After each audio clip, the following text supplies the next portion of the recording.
încercați să mă vânați, dar nu reușiți. Am ajuns prea departe ca să mă opriți.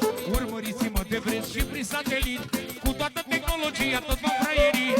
Nu mai încercați să dați pe urmele mele. Să-mi iau izole în vacanță cu fetele mele. Sunt tare și nimeni nu poate să mă doboare, fiindcă am valoare.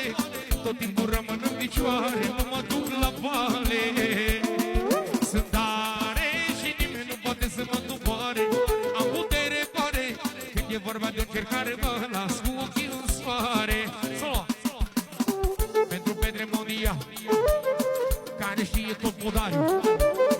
Pentru Petre Mondial și cu Valder Barosanu, ăsta e Elvis Generalul. Și cu Pica Barosanu, trăiască nepoata mea. Solo percuția pentru Picuța. Dei, dei, dei, dei, dei, dei, dei, dei,